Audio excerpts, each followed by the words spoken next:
नमस्कार, मैं हूं अनुकुल तिवारी और आप लाइव सिटीज देख रहे। देखिए, आप सभी जान रहे हैं कि 1 तारीख से परीक्षा है, बिहार बोर्ड का परीक्षा, बिहार बोर्ड का एग्जाम 10+2 यानी 12th का एग्जाम है। और आप भी जान रहे हैं कि जो बाहर लोग आते हैं और फिर अंदर जाते हैं परीक्षा देने के लिए, तो पहले भैया चेकिंग होता है। चेकिंग में जूता देखा जाता है, मोजा देखा जाता है और कहा जाता है कि इसको बाहर उतार दीजिए, उसके बाद आप अंदर आइए, एग्जाम दीजिए और उसके बाद जाते वक्त पहन लीजिए। तो अब बीएसईबी ने नोटिस जारी किया है और ठंड को देखते हुए कहा है कि अब जितने भी बच्चे हैं, जितने भी लड़के हो गए, जितनी भी लड़कियां हो गई, वो जूता भी पहन सकते हैं, मोजा भी पहन सकते हैं। नोटिस आपको स्क्रीन पर जरूर दिख रहा होगा, जो बीएसईबी द्वारा लिखा गया है, बीएसईबी द्वारा किया गया, आपको दिख रहा होगा स्क्रीन पर कि किस तरह से लिखा है साफ में कि राज्य में वर्तमान में जारी शीतलहर के कारण छात्र हित को ध्यान में रखते हुए निर्देश दिया जाता है कि जूता और मोजा आप लोग पहन सकते हैं। जी हाँ, बिल्कुल, ये ठंड का मौसम है, आप भी जान रहे हैं। तो ठंड को देखते हुए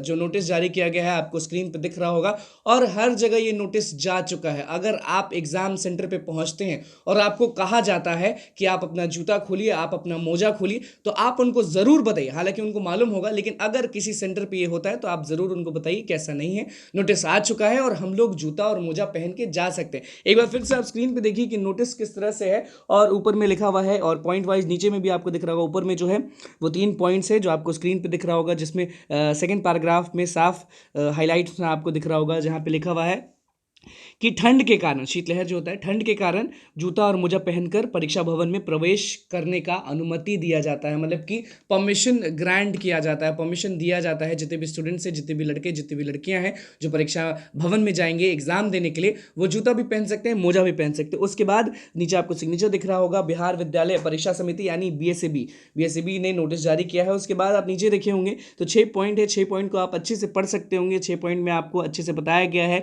बीएसएबी मोबाइल ऐप के बारे में बताया गया है, वेबसाइट के बारे में बताया गया है। और ये भी आपको दिख रहा होगा कि 5th पॉइंट में लिखा हुआ है सभी जिला पदाधिकारी बिहार को सूचना प्रेषित, यानी सबको बताया गया है, सबको नोटिस जा चुका है। तो अगर आप परीक्षा देने के लिए जा रहे हैं तो पहले ही समझ लीजिए, आपको मालूम होगा कि 1 तारीख से आप सभी का पेपर है। अब नोटिस आ चुका है तो अब टेंशन नहीं लेना है। आप ठंड के मौसम में आप जब एग्जाम देने जाएंगे, परीक्षा भवन में प्रवेश करेंगे, तो आप जूता भी पहन सकते हैं, मोजा भी पहन सकते हैं। नोटिस में आप फिर से देख लीजिए कि नोटिस में क्या लिखा हुआ है। ऊपर में पॉइंट आप पढ़ सकते हैं, हाईलाइट किया हुआ है कि शीतलहर के कारण जो जूता मोजा पहन के जाने का अनुमति दिया गया है, वो परमिशन जो है वो ग्रांट हो चुका है। आपको भी मालूम है कि 1 तारीख से 10+2 की परीक्षा है, यानी 12th बिहार बोर्ड 12th की परीक्षा है। हम लगातार आपको दिखाएंगे भी, लाइव सीरीज हमेशा जाती है सेंटर्स पे। जितने भी लोग जो हैं वो जो पहुंचते हैं अपने माता पिता के साथ, या फिर स्टूडेंट्स जो हैं वो पहुंचते हैं सेंटर पे, तो हम लोग वहाँ पहुंचते हैं और देखते हैं कि चेकिंग कैसे चल रही है। और चेकिंग में हम ये ज़रूर आपको दिखाएंगे कि जूता और मोजा अलाउ हो रहा है। अगर अलाउ नहीं हो रहा हो तो वो भी हम आपको दिखाएंगे, और तैयारी कैसी रहती है वो भी हम आपको दिखाते हैं, और कुछ भी गड़बड़ी होती है वो भी हम आपको सबसे पहले दिखाते हैं। तो भैया नोटिस आ चुका है 10+2 के जितने भी स्टूडेंट्स हैं वो ये वीडियो देख रहे होंगे। आपके लिए ये खुशखबरी एक तरह से, क्योंकि ठंड बहुत है और आप लोग ठंड में जूता मोजा पहन के जा सकते हैं एग्जाम के लिए। आपको अभी से ऑल द बेस्ट। तो बस लाइव सीरीज के साथ बने हुए, चैनल को सब्सक्राइब करें, इस पेज को लाइक करें। धन्यवाद।